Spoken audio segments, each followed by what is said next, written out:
My name is Harper, and am 32 years old.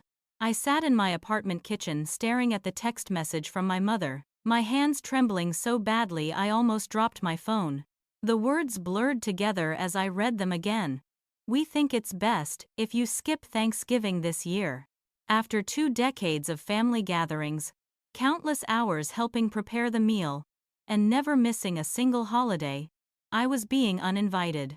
The reason? I had apparently embarrassed my younger sister Mallory at a family brunch 2 weeks earlier by accidentally mentioning her failed business venture in front of relatives. Before we dive into what happened next, I'd love to know where you're watching from. Drop your location in the comments below. If you've ever dealt with complicated family dynamics, or felt like the black sheep at your own table, you're going to want to hear this story. Please hit that like button and subscribe because what my sister's boyfriend revealed changed everything. Let's get into it. Growing up, I learned early that my role in the family was to be the responsible one, the stable one, the one who never caused problems. Mallory, 4 years younger at 28, was the creative spirit, the free soul who needed protection from the harsh realities of life. At least, that's how my parents always framed it. I have vivid memories from childhood of my mother pulling me aside after I'd won a board game against Mallory, her voice soft but firm as she said, "Let your sister win next time, Harper. She needs the confidence boost." When Mallory wanted my toys, I was expected to share. When she broke something of mine, I was told to be understanding because she didn't mean it. The pattern continued through high school when I had to decline a scholarship opportunity at an out-of-state college because Mallory was struggling with anxiety and my parents insisted I needed to stay close to help support her. I told myself it was what good sisters did, that family meant sacrifice. The brunch incident happened on a sunny October morning at my parents' country club. It was supposed to be a casual family gathering, the kind we'd had hundreds of times before. I arrived wearing a navy dress, my hair pulled back, ready to enjoy mimosas and catch up with relatives I hadn't seen in months. Mallory showed up late, as usual, wearing an expensive outfit I recognized from a designer boutique downtown. She looked beautiful but distracted, checking her phone constantly. When Aunt Linda, my mother's older sister, asked Mallory about her boutique business, I noticed Mallory's face tighten. She gave a vague answer about exploring new directions and pivoting her brand. Aunt Linda pressed a bit, genuinely interested, asking where the store was located now. Mallory's discomfort was palpable, her eyes darting to our mother for help. That's when I made the mistake. Trying to be helpful, trying to fill the awkward silence. I said, "Oh, the boutique actually closed a few months ago. I thought everyone knew." The table went silent. Mallory's face drained of color, then flooded red. She pushed back her chair, mumbled something about needing the restroom, and disappeared. I sat there confused, looking around at the tight expressions on everyone's faces, realizing I had somehow said something terribly wrong but not understanding what. The aftermath happened quickly. My mother excused herself and followed Mallory, returning 20 minutes later with ice in her eyes. My father suddenly became fascinated with his eggs Benedict, refusing to meet my gaze. Other relatives made small talk, but the easy warmth of the morning had evaporated. When Mallory returned, her eyes were red and puffy, her makeup hastily reapplied. She didn't look at me for the rest of the meal. I tried to catch her attention, to mouth an apology, but she turned her body away from me completely. As people started to leave, I approached my mother and asked what I had done wrong. She looked at me with disappointment etched across her features and said, "You know exactly what you did, Harper. You always do this. You can never let Mallory have her moment. You always have to bring her down." I tried to explain that I hadn't known it was a secret, that I thought the family was aware the boutique had closed, but my mother cut me off with a sharp hand gesture. "Your sister is humiliated. Everyone will be talking about this. I hope you're satisfied." Then she walked away, leaving me standing alone in the country club parking lot, feeling like I was 8 years old again and had just broken some unspoken rule I didn't know existed. 3 days after the brunch, my phone rang with my mother's number. I answered hopefully. thinking maybe she'd calm down and we could talk rationally. Instead, her voice was cool and measured as she explained that Mallory was devastated, that she'd been crying constantly, that the family humiliation was too much for her to bear. I tried again to apologize, to explain that I genuinely hadn't known Mallory was keeping the boutique closure a secret from extended family. My mother interrupted, her tone sharpening, and said the issue isn't what you knew, Harper. The issue is your pattern of behavior. You've always been jealous of your sister's success, and now you've deliberately sabotaged her reputation. I felt like I'd been slapped. Jealous? I had been nothing but supportive of Mallory's business venture, had even helped her set up her accounting software when she first started. But before I could defend myself, my mother delivered the blow. We've decided as a family that you should sit Thanksgiving out this year. Mallory needs space, and your presence would make things uncomfortable. Maybe this will give you time to reflect on how your actions affect others. I started to protest, to argue that this was extreme, that it was a misunderstanding, but my mother's voice went flat and final. This isn't a discussion, Harper. We'll talk after the holidays. Then she hung up, leaving me staring at my phone in disbelief. I met my best friend Riley at our usual coffee shop 2 days after that devastating phone call. Riley and I had been friends since college, bonding over late-night study sessions and shared dreams of building careers in tech. Now 33 and working as a project manager, Riley had always been my voice of reason, the person who could cut through my self-doubt and see situations clearly. When I explained what happened, her reaction was immediate and fierce. She set down her latte hard enough that foam sloshed over the rim and said, "Are you kidding me right now? They uninvited you from Thanksgiving because you mentioned a fact that your sister was apparently lying about? Harper, do you hear how insane that sounds?" I found myself defending my parents, explaining that I should have been more careful, that I should have sensed Mallory's discomfort and stayed quiet. Riley grabbed my hand across the table and looked me dead in the eyes. "Listen to yourself. You're taking responsibility for someone else's lies. This isn't the first time your family has scapegoated you to protect Mallory's feelings. Remember when you got into that graduate program and your parents asked you to defer because Mallory was having a hard semester? Remember when you couldn't bring your college boyfriend to Christmas because Mallory had just broken up with hers and your parents said it would be insensitive?" Her words hit me like cold water. I had spent so long accommodating, so long trying to be the good daughter who didn't cause waves, that I denormalized the pattern. Riley leaned back, her expression softening but still intense, and said, "You need to stand up for yourself, set some boundaries, stop letting them treat you like your needs don't matter." But the thought of pushing back, of creating more conflict, made my chest tighten with anxiety. What if I lost them completely? What if Riley was wrong and I really was the problem? That evening, my phone buzzed with a text from Marcus, my younger cousin on my father's side. Marcus was 25, fresh out of law school, and had always been perceptive about family dynamics. His message was brief but loaded. "Hey, can we talk? I have some information you should probably know about the whole Mallory situation." We arranged to call the next morning. When Marcus' name lit up my screen, I answered immediately. His voice was hesitant as he said, "Look, I probably shouldn't be telling you this, but I feel like you're getting screwed over and you don't even know the full story." He went on to explain that Mallory's boutique hadn't just closed due to normal business challenges. She had received a significant investment from our parents, nearly $50,000, meant for inventory, marketing, and operating costs.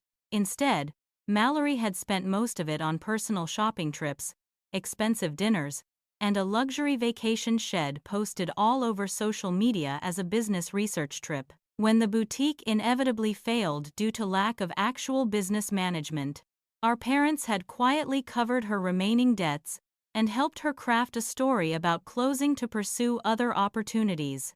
The extended family had no idea about the financial disaster or our parents' bailout. Marcus heard all this through his mother, who'd overheard an argument between my parents and confronted my father about the money. Marcus' voice dropped lower. Harper. Everyone at that brunch believed Mallory was still running a successful business. You accidentally revealed she'd been lying for months. That's why they're so mad. Not because you embarrassed her, but because you exposed the truth they were all trying to hide. I felt sick. Then Marcus added, "Please don't tell anyone I told you this." I could get cut off too. After promising to keep his confidence, I hung up and sat in stunned silence, processing the scope of the deception. Later that week, my father called. Unlike my mother's coldness, his voice carried discomfort and guilt. He opened with awkward small talk about work and weather before finally saying, "I just wanted to check in, see how you're doing." His tone suggested he already knew I wasn't doing well. I decided to be direct, and asked him if he really thought uninviting me from Thanksgiving was fair. There was a long pause before he sighed heavily. "Harper, honey, I think your mother is being a bit extreme, yes. But you know how she gets when Mallory is upset. And Mallory is very upset right now." I felt anger rising in my chest and asked why I should be punished for accidentally telling the truth about something Mallory had been lying about. Another pause. Longer this time. My father's voice went quieter, almost defeated. "It's complicated. Your sister made some poor financial decisions, and we're trying to help her save face while she gets back on her feet. The brunch situation made that harder. But confronting my father with what Marcus told me would mean betraying Marcus' trust, so I swallowed the urge. Instead, I asked if he would stand up to Mom and Mallory, insist I be included in Thanksgiving. The silence that followed told me everything I needed to know before he even spoke. "Harper, your mother and sister are united on this. I can't go against both of them. It would make things worse for everyone." There it was. My father, as always, choosing peace over fairness, choosing the path of least resistance even if it meant abandoning me. He suggested I just apologize more sincerely, really make Mallory believe I understood the harm I'd caused. The harm I'd caused by accidentally being honest. After the call ended, I felt something shift inside me.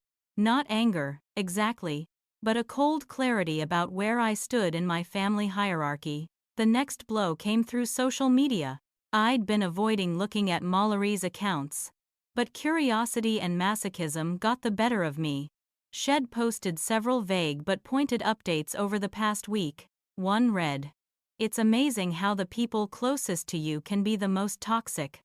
Another said, "Jealous people will always try to tear you down when you're building something beautiful." The comments were filled with supportive friends saying, "Stay strong and you deserve better," none of them knowing the actual situation. I felt publicly humiliated, watching my sister paint herself as a victim to an audience that had no context. Several of her friends who I'd met at family events had even liked the posts, probably assuming I'd done something truly terrible. The urge to defend myself, to post my own side, was overwhelming. But Riley's voice echoed in my head from our coffee shop conversation, reminding me that engaging would only make things worse. So I closed the app and threw my phone across the couch, feeling the injustice of it all burning in my throat. How had trying to be helpful at a family brunch turned into this nightmare?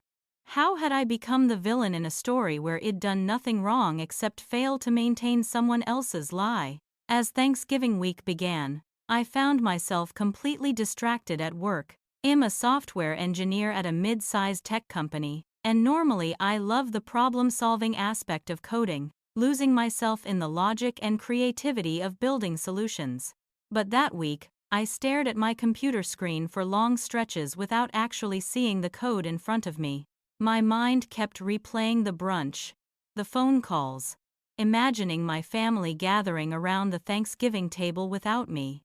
During a team meeting on Monday, my boss Sarah asked me a direct question about a project timeline, and I realized I hadn't heard a single word of the previous 10-minute discussion. I stammered an apology and asked her to repeat the question.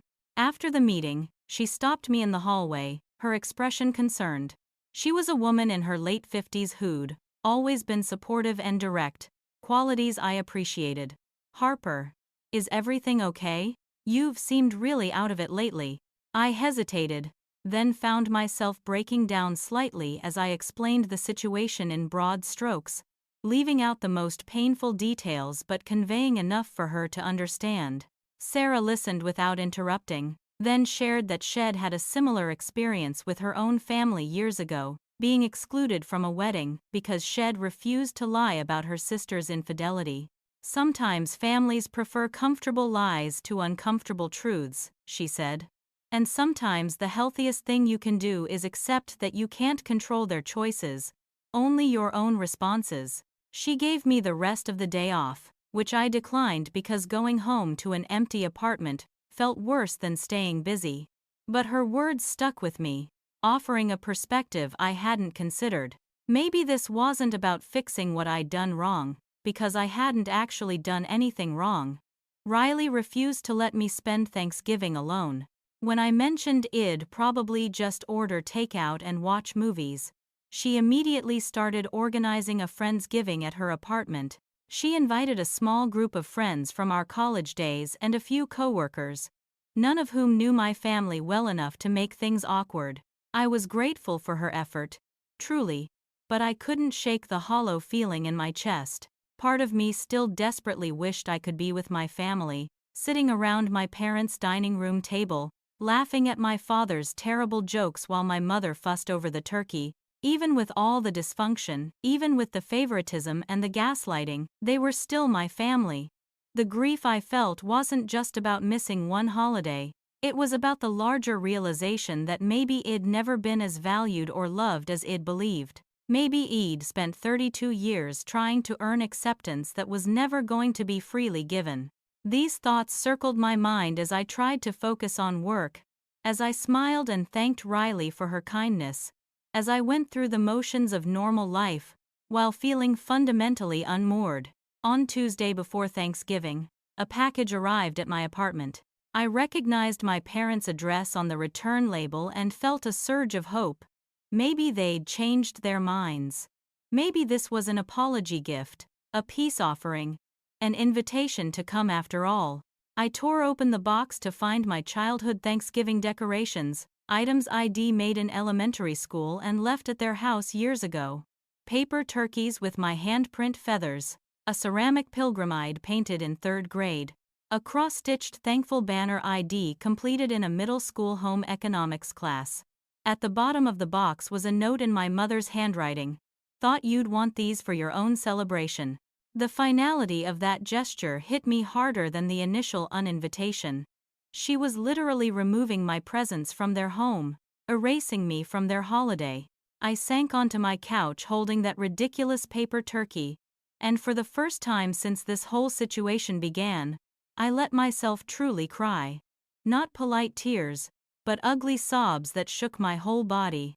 I cried for the little girl who'd made these decorations with such care, who'd believed her family loved her unconditionally. I cried for the woman I'd become, still desperately seeking approval from people who seemed determined to withhold it. And I cried because I was starting to realize that maybe, just maybe, I was the problem after all. Maybe I was too sensitive, too difficult, too unable to just go along and keep the peace like everyone else seemed capable of doing.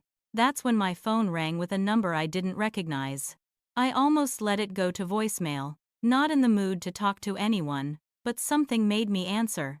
A male voice I didn't immediately recognize said, "Harper? This is Derek, Mallory's boyfriend." I sat up straight, confused and immediately defensive. I'd met Derek briefly at a family barbecue over the summer but hadn't spoken to him since. Head seemed nice enough, quiet, a bit serious. An accountant, if I remembered correctly. Why was he calling me? My voice came out wary as I asked what he wanted. Derek sounded nervous, his words coming quickly.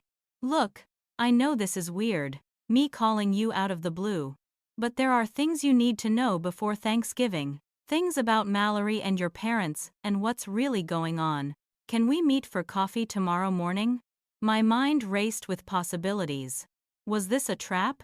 Was Mallory sending him to manipulate me somehow? But his tone didn't sound aggressive or accusatory. He sounded troubled, conflicted, almost guilty. Against my better judgment, I agreed to meet him at a neutral coffee shop downtown the next morning. After hanging up, I texted Riley about the strange call.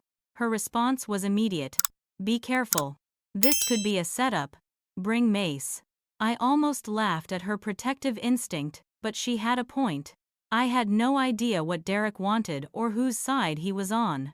All I knew was that Thanksgiving was 2 days away, and apparently, there were still more revelations to come. I arrived at the coffee shop 15 minutes early on Wednesday morning, choosing a table near the window where I could see Derek approach. My hands were clammy despite the cool November air, and I'd changed my outfit 3 times before leaving, unsure what one wears to meet their estranged sister's boyfriend for mysterious revelations. Derek walked in right on time, and I was struck by how tired he looked. Dark circles under his eyes, shoulders slightly slumped, the energy of someone carrying a heavy burden. He was 30 years old, clean-cut in that accountant way, wearing jeans and a button-down shirt. We made awkward eye contact, and he raised a hand in greeting before ordering a black coffee and joining me at the table. The first few minutes were excruciatingly uncomfortable small talk. "How have you been?" "Fine." "How's work?" "Busy." "How's the weather treating you?" "It's November. So cold." Finally, Derek set down his cup and said, "I'm just going to get right to it because I've been wrestling with this for days and I need to be honest with you. I need you to know that I'm really uncomfortable with what's happening." Derek explained that he'd been dating Mallory for 8 months, having met her at a friend's birthday party. In the beginning, things were great. She was fun, spontaneous, creative in ways that balanced his more structured personality. But as their relationship progressed, he started noticing things that didn't quite add up. After the brunch incident, Mallory had come to his apartment in tears, explaining that her cruel older sister had deliberately humiliated her in front of the entire family. She told Derek that I'd always been jealous of her success, that I'd spent our whole lives trying to undermine her achievements, that I was bitter about my own boring life, and took it out on her whenever possible. Derek admitted he'd initially believed this version completely, holding me as the villain in his mind. But then, as Mallory continued talking over the following days, he noticed inconsistencies in her stories, details that changed, timelines that didn't match up. She'd mention things I'd supposedly done in childhood, then tell the same story differently the next day. Derek was an accountant, trained to spot discrepancies, and his professional instincts started flagging problems with Mallory's narrative. The real turning point came when Derek started asking questions about the boutique. He'd been supportive of her business, had even offered to help with bookkeeping when she mentioned struggling with the financial side. Mallory always deflected, saying she had it under control, that she was working with a professional accountant. But Derek knew most small boutiques operated on thin margins and that first-year businesses often failed. When he gently asked Mallory how she'd funded the initial inventory and startup costs, she gave a vague answer about savings and a small business loan. But Derek, being thorough, had noticed her lifestyle didn't match someone with significant savings or loan debt. She drove a new car, wore expensive clothes, took frequent weekend trips. The math didn't add up. After the brunch, when the boutique closure became the source of family drama, Derek started putting pieces together. He did what I now know he shouldn't have done, but I'm grateful he did. He talked to my father privately at a family dinner. My father, probably feeling guilty about the whole situation, had a few drinks and opened up more than he should have. That's when Derek learned the truth about the $50,000 investment from my parents, about Mallory's reckless spending, about the debts they'd covered to prevent her credit from being destroyed. Derek looked genuinely distressed as he shared this with me. He said he cared about Mallory, that he'd hoped this relationship could be serious, but he was seeing patterns that scared him. The way she manipulated situations to avoid responsibility, the way she rewrote history to cast herself as perpetually victimized, the way she had our parents, especially our mother, completely wrapped around her finger, able to summon tears and transform them into weapons that got her whatever she wanted. Derek had witnessed a moment at my parents' house where my mother was gently suggesting Mallory should look for a job, just something part-time to help with expenses. Mallory's eyes had welled up instantly, her voice breaking as she said she couldn't believe her own mother thought she was lazy, that she was doing her best, that this was why she had such bad anxiety. Within seconds, my mother was apologizing profusely, assuring Mallory she was wonderful and didn't need to do anything she wasn't ready for. Derek watched my father turn away, his jaw tight with frustration he couldn't express. Later, when Derek and my father were alone, my father had muttered, "We've created a monster. But it's too late to fix it now." The conversation Derek and I were having had already lasted over an hour. My coffee long cold, but he wasn't done. He leaned forward, his voice dropping even though the coffee shop wasn't crowded. "Harper, I need to warn you about Thanksgiving. Mallory has invited my parents to your parents' house for dinner. This is the first time she's introducing me to her family in this formal way, and she's been talking about it for weeks. She wants to present this perfect family image, the successful daughter with the stable boyfriend and the loving, supportive parents. Your presence, according to her, would complicate that narrative. She's told my parents that you're the difficult sister who's estranged by choice, someone who causes drama and doesn't respect boundaries. My parents have no idea about the real situation. They think they're walking into a warm, functional family dinner." Derek paused, looking genuinely sorry. "But that's not even the worst part.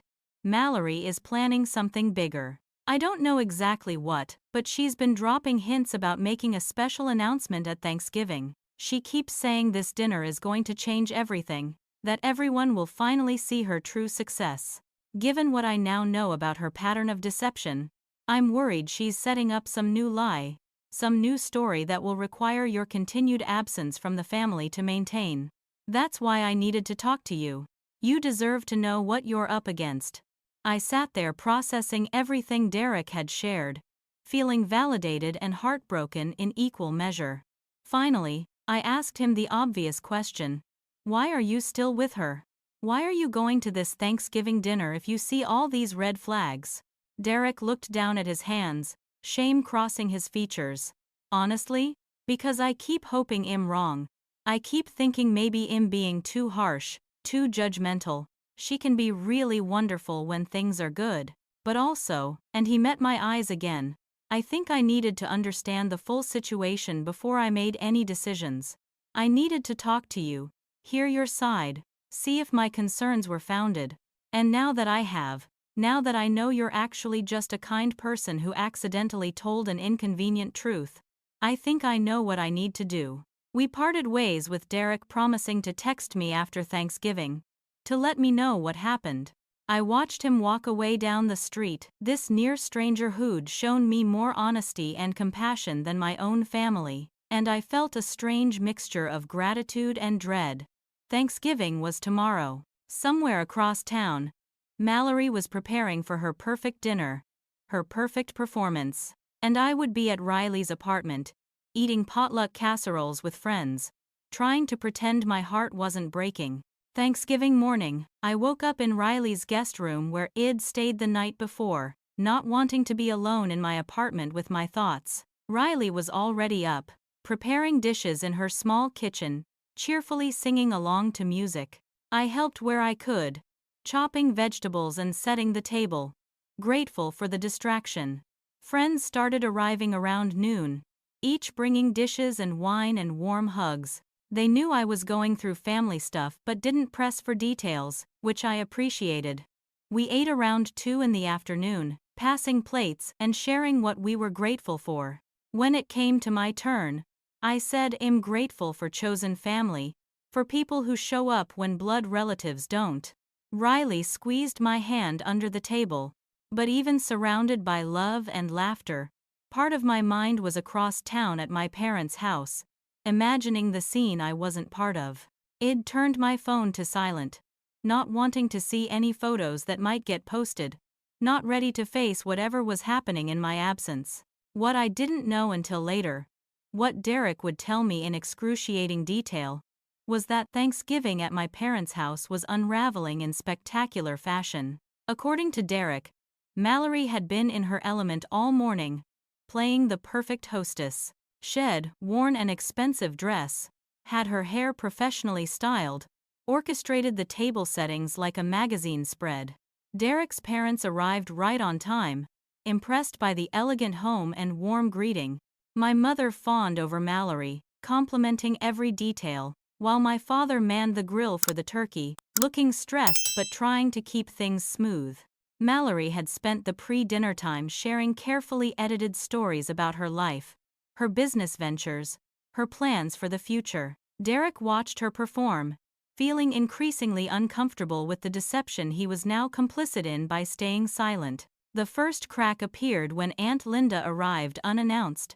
She wasn't supposed to be there. My mother had apparently told her there wouldn't be room this year because they were hosting Derek's parents and wanted to keep it intimate. But Linda, who'd been growing increasingly concerned about the family rift after talking to other relatives, decided to drop by anyway with a pie and holiday greetings. When my mother opened the door and saw Linda standing there, Derek said my mother's face went through several emotions very quickly. Surprise, panic, forced cheer. Linda came in, was introduced to Derek's parents, and immediately asked where I was. The room went tense. Mallory's smile faltered. My mother launched into a prepared excuse about me being busy with work obligations, too busy to make it this year. But Linda, bless her, wasn't buying it. Derek watched as Linda said that's funny, because I talked to Harper earlier this week and she mentioned she'd been uninvited. The silence that followed was thick and uncomfortable. Derek's parents looked confused. Mallory's face went pale, then flushed with anger. My mother tried to smooth things over, suggesting they discuss it later, but Linda was done being diplomatic. She'd apparently been stewing about this situation since the brunch, having heard from other family members about the drama, and she'd reached her limit with the dysfunction. Linda turned to Derek's parents and said, I don't know what you've been told about Harper, but she's a wonderful person who's being scapegoated for accidentally telling the truth about something Mallory was lying about. Mallory jumped in, her voice rising, claiming that it attacked her publicly, that it'd always been cruel and jealous. Linda asked her to be specific about what it actually said. Mallory's story started coming out in disjointed pieces, but even as she told it, Derek said he could see it didn't hold up under scrutiny. She claimed it announced loudly to everyone that her business failed because she was incompetent, that it'd laughed about it, that it'd made a scene. But Linda had been at the brunch. She interrupted and said that's not what happened at all. Harper mentioned casually that the boutique had closed. She wasn't mean about it.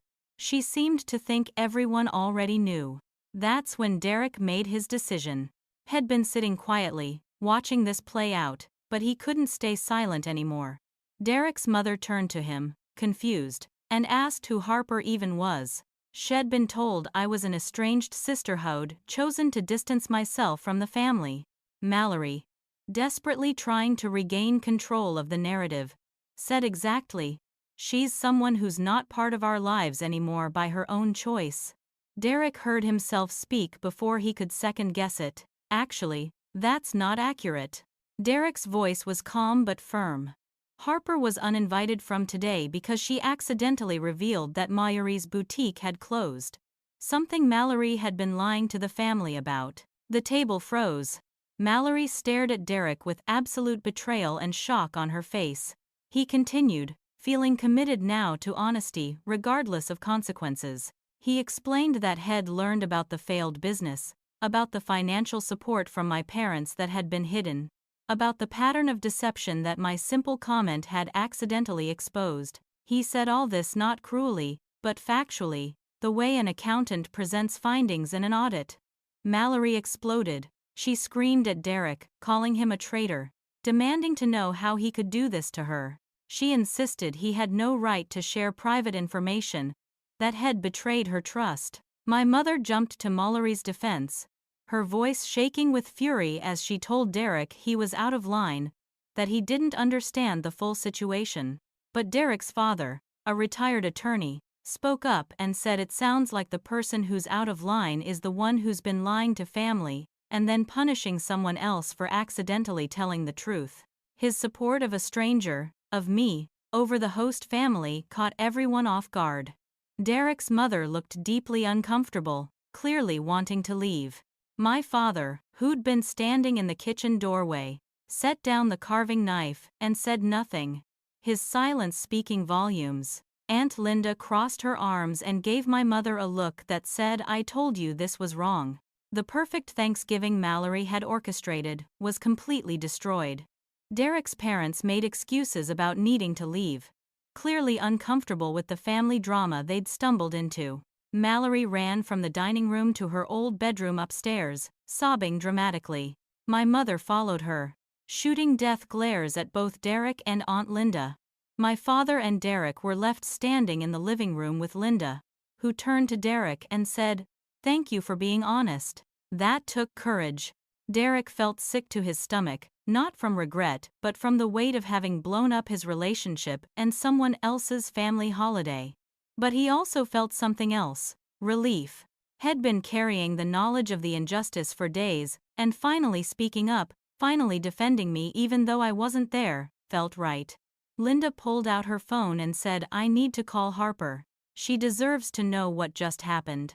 I was helping Riley clean up after our Friendsgiving when my phone started buzzing insistently in the other room. I'd left it charging in the guest room, avoiding it intentionally. Riley noticed me glancing toward the hallway and said, "You should probably check that. Could be important." I dried my hands and went to grab my phone, seeing multiple missed calls from Aunt Linda and several text messages. My heart started racing as I called her back, stepping out onto Riley's small balcony for privacy. Linda answered immediately, her voice full of energy and vindication. "Harper, honey, you need to hear what just happened at Thanksgiving." She launched into the entire story, every detail of Mallory's perfect dinner falling apart, of Derek standing up and telling the truth, of my mother's fury and Mallory's meltdown. As I listened, I experienced a complicated rush of emotions. Part of me felt validated, vindicated, proven right after weeks of being treated like I was crazy or cruel. But another part, a larger part, just felt sad and tired. This wasn't a victory. This was my family imploding, relationships possibly damaged beyond repair. I thanked Linda for calling me, for standing up for me when I couldn't defend myself. She said, "You've always been the scapegoat, Harper. I've watched it happen for years, and I've been too cowardly to call it out. I'm sorry for that." But today I couldn't stay quiet anymore. After hanging up, I stood on that cold balcony for a long time, processing everything. My phone buzzed with a text from Derek. "I'm sorry. I had to tell the truth. Your family needs to face reality, even if they hate me for it. I know I probably just made everything worse for you, and am truly sorry if I did. But I couldn't keep pretending. I couldn't watch them punish you for being honest when everyone else was lying." I replied, thanking him, telling him he hadn't made things worse because they were already as bad as they could get, and that I appreciated his courage. He responded quickly with another message revealing that Head left my parents' house, that his relationship with Mallory was almost certainly over, and that he couldn't be with someone who manipulated truth so easily and felt no remorse for hurting innocent people. I felt genuinely bad for him. Head walked into my family dysfunction with good intentions and gotten caught in the crossfire. But I also felt grateful that someone outside the family had witnessed the patterns, had validated my reality, had proven I wasn't being too sensitive or making things up. An hour later, my phone rang with my father's number. I almost didn't answer, but curiosity won out. His voice was shaky when he spoke, tired in a way I'd never heard before. "Harper, I'm calling to apologize. For the first time in years, maybe ever, my father took responsibility. He admitted Head enabled Mallory's behavior for too long. That Head let my mother's favoritism go unchecked.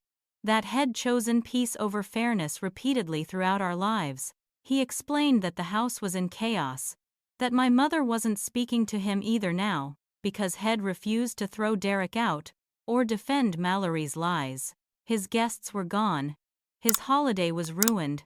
And he was sitting alone in his study realizing he'd lost both his daughters in different ways. One to deception and manipulation he'd helped create. The other to distance he'd allowed by never standing up for what was right. I listened but stayed guarded. This wasn't the first time my father had acknowledged problems privately, while failing to make real changes. How many times over the years had he pulled me aside to say, "I know your mother is being unfair," or "I understand why you're upset," but then done nothing to actually address the issues. I told him I appreciated the apology, but that words weren't enough anymore. I needed to see actual change, actual accountability. He said he understood and that he'd try to do better. We'd see if that was true. That evening, my mother left a voicemail.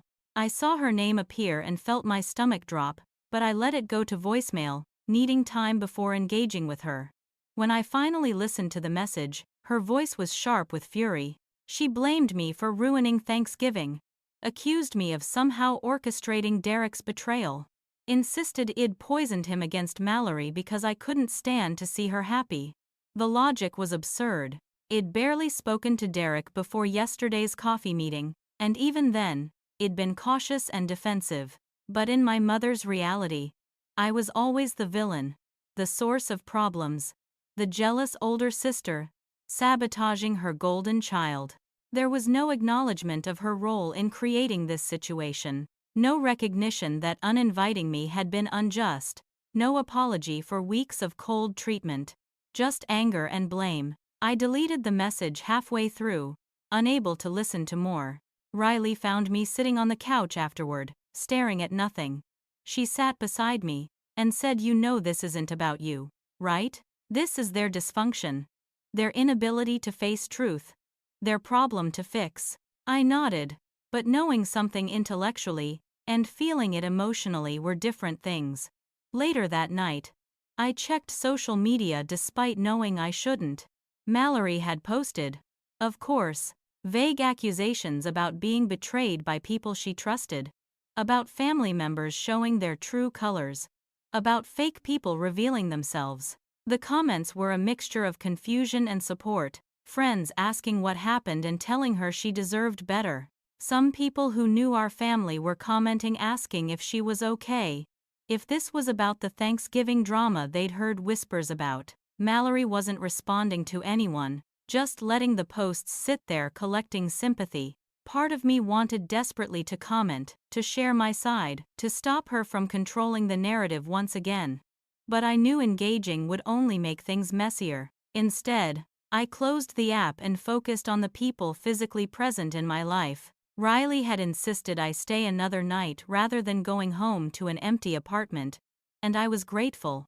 We watched old movies, ate leftover pie, and she reminded me that I had people who loved me for who I actually was, not who they needed me to be. That had to count for something. The weekend after Thanksgiving, Marcus called to check on me. Word of the holiday disaster had spread through the extended family like wildfire, and everyone had opinions. Marcus said some of the older relatives were firmly on my side, tired of watching Mallory's behavior get excused year after year. They'd seen the pattern and were relieved someone had finally called it out publicly. But younger cousins, particularly those who followed Mallory on social media and didn't know the full history, were influenced by her victim narrative. They saw her posts about betrayal and jumped to conclusions that I was somehow the aggressor. Marcus was trying to stay neutral publicly but admitted he leaned toward supporting me. The family was fracturing along generational lines, with older members valuing honesty and younger ones prioritizing loyalty regardless of truth. Marcus warned me that Mallory was telling increasingly dramatic versions of the story, each retelling more exaggerated than the last. In her latest version, apparently Derek and I had been secretly communicating for months, plotting to humiliate her at a family event. The accusation was absurd, but some people were believing it. Derek sent me a long text message detailing his official breakup with Mallory. She'd called him repeatedly over the weekend, cycling through anger, tears, and attempted manipulation. Shed accused him of never really loving her, of betraying her for a woman he barely knew, of being cruel and heartless. When those tactics didn't work, Shed switched to promising to change, insisting Shed get therapy, begging for another chance. Derek stayed firm, explaining that the issue wasn't just the lying about the business, but the complete inability to take responsibility for anything. Head watched her blame everyone else for her problems without ever looking at her own choices. Head seen how she weaponized emotions to manipulate their parents, and he couldn't build a life with someone he couldn't trust. Then came the most shocking part of his message. My parents offered me money to reconsider the breakup. Mallory had apparently convinced my mother to offer Derek $10,000 to give her another chance, framing it as compensation for the embarrassment of the Thanksgiving scene. Derek was insulted by the attempt to buy his compliance and refused immediately. He said it confirmed everything Head suspected about how the family operated, using money to smooth over problems instead of addressing root issues. Derek thanked me for being honest, even indirectly, about the family dynamics. Meeting me had given him clarity about what he was seeing. He wished me well and said he hoped I found peace away from all the toxicity. At work on Monday, my boss Sarah called me into her office. I was worried Shed heard about the drama somehow, and was concerned about my professionalism. But instead, she wanted to check on my well-being. Shed noticed I seemed lighter despite everything, less anxious than had been in weeks. I explained that while the situation was painful, there was also relief in the truth being out, in not having to pretend everything was fine. Sarah shared more of her own story about cutting off toxic family members 20 years ago and never regretting it.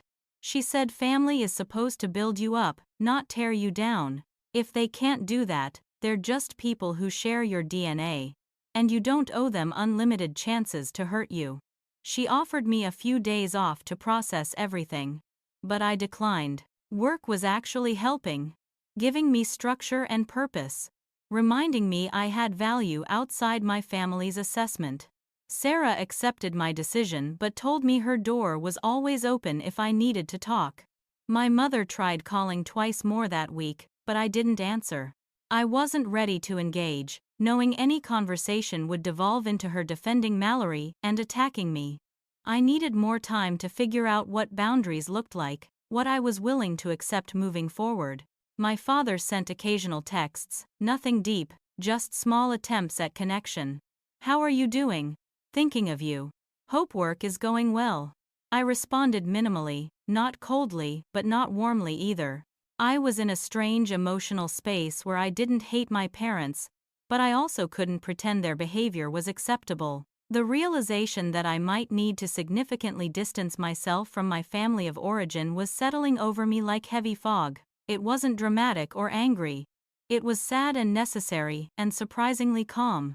I made an appointment with a therapist for the following week. Riley had been suggesting therapy for years, but I'd always resisted, thinking I could handle things on my own. But this situation made clear I needed professional help processing the family dynamics and my role in them. I needed tools for setting boundaries, strategies for managing guilt, perspective on whether I was being reasonable or too harsh. The intake appointment was straightforward, and when I briefly explained the Thanksgiving situation, the therapist's expression shifted to recognition. Shed heard stories like mine before, could identify the patterns immediately. That first session was scheduled for the Tuesday after Thanksgiving, and I left feeling hopeful that maybe I could learn to navigate this mess in a healthier way. 2 weeks after Thanksgiving, Marcus texted me with concerning news. Mallory's rent check had bounced, and she was facing eviction from her apartment. Apparently, with the boutique closed and no job, she'd been relying on periodic financial help from our parents. But my father had finally put his foot down, refusing to keep covering her expenses without her making effort to support herself. This was unprecedented. In the past, my parents always bailed Mallory out immediately, no questions asked, no consequences imposed.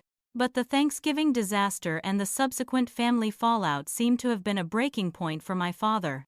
My mother was reportedly furious with him for the decision, creating tension in their marriage.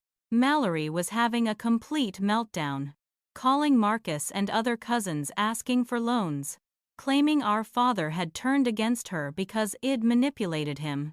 Marcus wanted to warn me that Mallory was spinning out and blaming me for everything wrong in her life. He was concerned she might try to confront me directly. His concern was justified. The next afternoon, I was at work, deep in code review, when my desk phone rang with an internal call from reception. "Harper, there's someone here to see you. She says she's your sister, and it's urgent." My stomach dropped. I asked the receptionist if Mallory seemed okay, if there was any reason to be concerned. After a pause, the receptionist said honestly, "She seems pretty upset. Do you want me to tell her you're unavailable?" I considered it, but having a scene in my office lobby seemed worse than dealing with this head-on. I told the receptionist I'd come down, but asked her to notify security to be nearby just in case. When I stepped off the elevator into the lobby, I saw Mallory standing near the windows. Marcus' warning hadn't prepared me for how rough she looked. Her hair was unwashed and pulled into a messy knot. She wore sweatpants and an oversized hoodie, and she'd clearly been crying recently. Several of my coworkers were in the lobby, and I felt acutely aware of the audience. I approached Mallory carefully, keeping my voice low and calm. "Hey, what are you doing here?" She turned to me, and for a second, I saw my little sister, vulnerable and scared. But then her expression hardened into anger. "You've ruined my life, Harper. I hope you're happy." Her voice was loud enough that people were starting to stare. I suggested we step outside to talk privately, but Mallory wasn't interested in privacy. She launched into accusations, claiming I'd orchestrated Derek's betrayal, that I'd poisoned our father against her, that I'd turned the whole family against her because I was jealous and bitter. I tried to interject calmly, to correct the false accusations, but she wasn't listening. She was performing, feeding off the attention of the growing audience. I noticed one of the security guards moving closer, and I made eye contact with him, silently communicating that I was okay for now, but to stay close. Finally, I asked Mallory directly, "Why did you really come here? What do you want from me?" Her face crumpled, and suddenly she wasn't angry anymore, just desperate. "I need money, Harper. I'm going to lose my apartment. Dad cut me off, and I don't have anywhere else to turn." The vulnerability in her admission caught me off guard. Despite everything, despite all the hurt and manipulation, there was still a part of me that wanted to rescue her, to fix her problems like I'd done countless times before. That instinct had been trained into me for 32 years. But then I remembered my therapist's words from our first session about enabling versus helping. About how sometimes the most loving thing you can do is let someone face the natural consequences of their choices. I took a breath and said, "I'm not going to give you money, Mallory, but I will help you look for jobs, help you create a budget, connect you with resources. I can help you help yourself." Mallory's face transformed again, vulnerability replaced by pure rage. "I don't need your condescending help, Harper.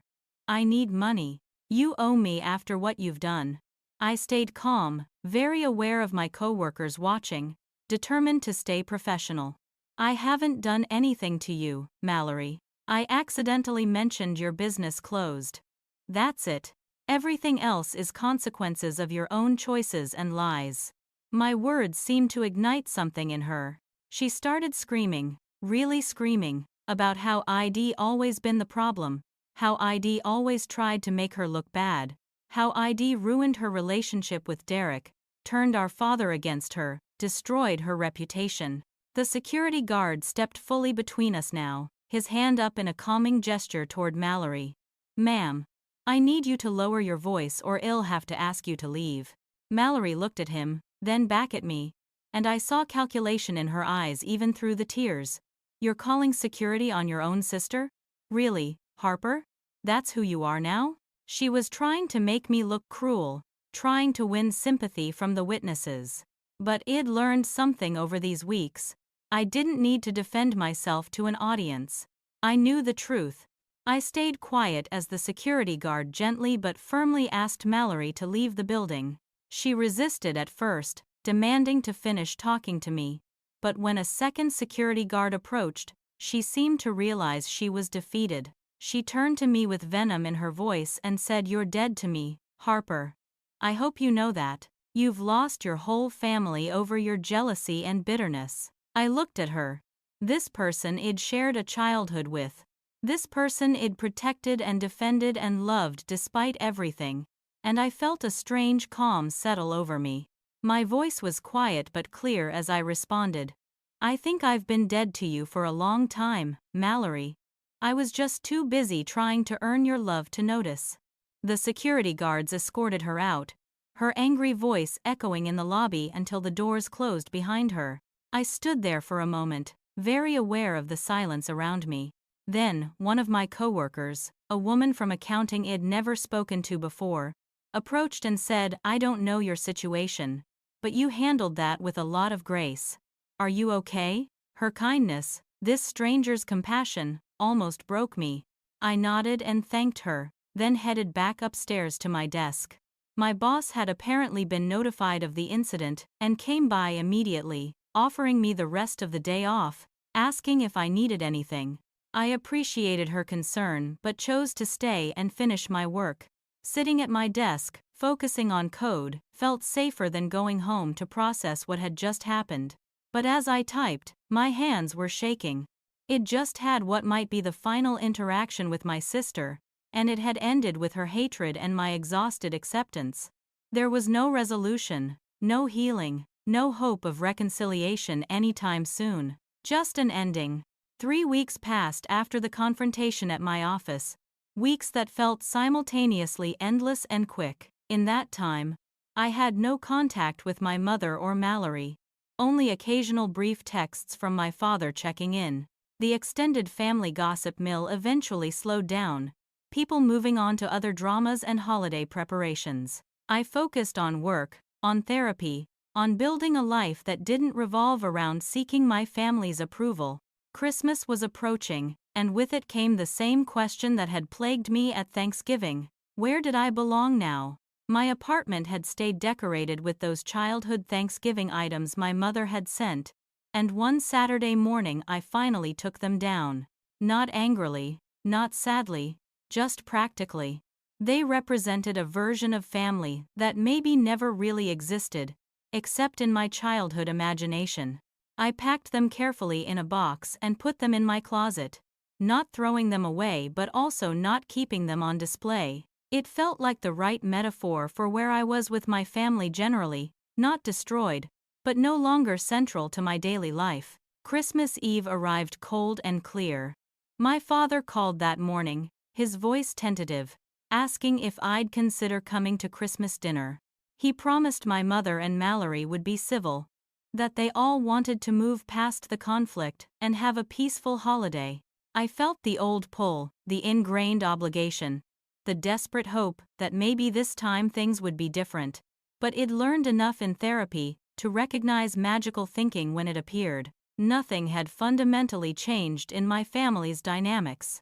My mother hadn't apologized or acknowledged her role in the hurt.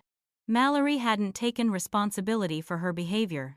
And my father, despite his private expressions of regret, hadn't actually stood up to them in any meaningful way. Going to Christmas dinner would mean pretending everything was fine, swallowing my hurt for their comfort, resetting to the old patterns where I made myself small so everyone else could be comfortable. I thanked my father for the invitation but declined, explaining that I needed to protect my own peace and well-being.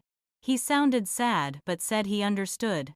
Part of me felt guilty for that sadness in his voice, but a larger part felt proud of myself for choosing my own health over their convenience. Instead, Riley hosted a Christmas Eve gathering at her place, inviting the same group from Friendsgiving plus a few others. Derek was there again, now officially part of our extended friend group. It was slightly awkward at first, both of us being connected by family drama, but we quickly found an easy rhythm. Head started dating someone new, a woman from his cycling club, and seemed genuinely happy. We talked briefly about Mallory. Had heard through mutual friends that Shed moved in temporarily with our parents and was supposedly looking for work. Then we moved on to other topics, and I realized that's what healing looked like. The situation no longer dominated every conversation, no longer consumed all my emotional energy. It was becoming just one chapter in my story rather than the whole book. As the evening progressed, I looked around Riley's living room at these people who'd chosen to show up for me repeatedly, who celebrated my successes without jealousy, who called me out when I was wrong but with kindness rather than cruelty. This was family, I realized. Not perfect, but real and reciprocal and safe. Aunt Linda stopped by my apartment a few days after Christmas, bringing gifts and homemade cookies. She hugged me tightly and said, "I'm proud of you, Harper. I know this hasn't been easy." She explained that Shed had a serious conversation with my mother, her sister, about the favoritism and manipulation that had characterized our family for years. My mother hadn't received it well, had been defensive and dismissive, but Linda planted seeds that she hoped might eventually grow. Linda also shared that several cousins wanted to maintain relationships with me independent of the drama, that not everyone was taking sides or believing Mallory's version of events. She gave me phone numbers and email addresses, offering me connection to the parts of my family that were healthy and supportive. "I'm not going to let your mother's dysfunction cut you off from everyone," Linda said firmly. "You have family who loves you and sees you clearly." I was deeply moved by her loyalty and her effort to bridge the gap. In the new year, I found myself thinking about social media differently. I'd been so careful not to post anything that might seem like I was defending myself or attacking Mallory, not wanting to feed into the drama. But I realized staying silent was also a choice, one that let other people control the narrative.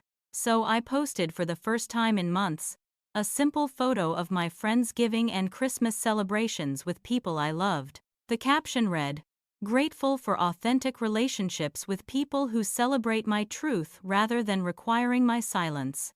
It wasn't about Mallory or my parents, even though they might read it that way. It was genuinely about appreciation for Riley, Derek, Aunt Linda, and others who'd shown up for me. The responses were overwhelmingly positive. Several relatives I hadn't heard from in years commented support. A few of Mallory's friends who apparently knew more of the real story than she realized reached out privately, apologizing for initially believing her version and expressing their own frustrations with her patterns of manipulation. I didn't need their apologies, but I appreciated their willingness to question assumptions.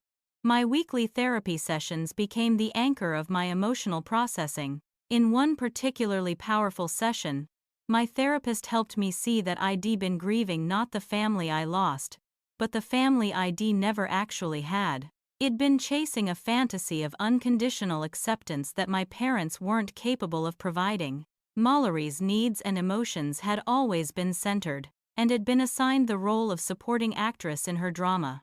No amount of good behavior, achievement, or self-sacrifice would have changed that dynamic because the problem wasn't me. The problem was a family system that required a golden child and a scapegoat to function. Once I understood that, really understood it, I felt something shift deep inside. The guilt I'd been carrying, the sense that if I just tried harder or was better somehow, things would improve, that all fell away. I wasn't giving up on my family. I was giving up on the fantasy version that never existed. Late one evening, alone in my apartment on New Year's Day, I did something my therapist had suggested. I wrote a letter to my parents and Mallory, a letter I would never send. In it, I explained all the hurt I'd experienced, all the patterns I'd noticed, all the ways I'd felt unseen and undervalued. I wrote about my anger and my sadness and my disappointment, but I also wrote about my forgiveness. Not for their sake, but for mine. I forgave them for not being capable of the love I needed. I forgave myself for taking so long to recognize the toxicity.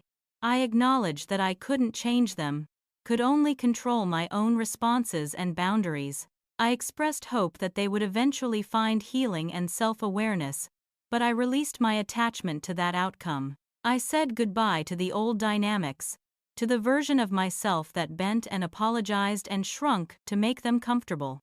At the end of the letter, I wrote, "I'm choosing myself now, and that's not selfish. That's survival." Then I burned the letter in my kitchen sink, watching the pages curl and blacken, releasing the words into smoke. It felt ceremonial and cleansing. As midnight approached on New Year's Eve, I'd been at Riley's party surrounded by friends counting down to a fresh start. When the clock struck 12, everyone cheered and hugged, and I felt genuinely happy. My resolution was simple: to never again make myself smaller for someone else's comfort, to trust my worth, to build family through choice rather than obligation. I kissed Riley's cheek and thanked her for everything she'd done for me this year. She squeezed my hand and said, "You showed up for yourself, Harper." I just provided the space. As the party continued around me, I stepped out onto the balcony for a moment of quiet reflection. The city spread out below, lights twinkling in the cold night air. I thought about the girl who'd sat in her kitchen reading that uninvitation text, how devastated she'd been, how lost. And I thought about the woman I was becoming, someone with boundaries and self-respect, someone who understood her value wasn't determined by family approval. The journey wasn't over. I knew there would be hard days ahead, moments of grief and doubt, possibly future attempts at reconciliation that I'd have to navigate carefully. But I also knew I was stronger now, clearer about what I deserved and what I wouldn't accept. The next morning, New Year's Day, I woke up without the usual heaviness that had characterized my mornings for months. I made coffee and sat by my window, watching the winter sun rise over the city. My phone rang with an unknown number, and when I let it go to voicemail, I discovered it was Mallory. Her voice was different than during our office confrontation, quieter, uncertain. "Harper, it's me. I'm calling because I've been in therapy for a few weeks now, and my therapist thinks I should reach out. I'm starting to realize I was wrong about a lot of things. About how I treated you. About the lies I told. About how I blamed you for consequences I created. I'm not asking for forgiveness or for things to go back to normal. I just wanted you to know that I'm working on myself, and I'm sorry. Maybe someday, if you're willing, we could talk." I listened to the message twice, analyzing every word for manipulation or insincerity, but mostly what I heard was someone beginning their own painful journey of self-awareness. I saved the message but didn't respond, not out of cruelty but out of self-protection. Maybe someday, when I was ready, when I'd built enough strength and boundaries, we could have that conversation. But today, I chose peace. I chose the life I was building, the person I was becoming, the family I'd found in people who saw me and valued me. They uninvited me from Thanksgiving because I embarrassed my sister. But the truth is, I'd been uninvited from their version of family my whole life. I just finally accepted it. And then her boyfriend said the words that changed everything, the truth. Sometimes the greatest gift isn't being welcomed back to a toxic table. It's realizing you deserve a better feast altogether. I looked out my window at the new year spreading before me, full of possibility and freedom, and I smiled at my reflection. For the first time in my life, I felt truly free. Have you ever been the scapegoat in your family? Have you had to make the difficult choice between keeping peace and protecting yourself? Drop your thoughts in the comments below. I'd love to hear your stories and how you navigated complicated family dynamics. If this story resonated with you, please hit that like button and subscribe to the channel for more real-life stories about finding strength in difficult situations. Share this video with anyone who might need to hear that they're not alone in their family struggles. Thank you so much for listening to my story. I hope it reminded you that your worth isn't determined by people who can't see your value, even if those people are family. Wishing you all the courage to set boundaries, the wisdom to know your worth, and the peace that comes from choosing yourself. Happy New Year! And remember, sometimes the family you choose is more important than the family you're born into.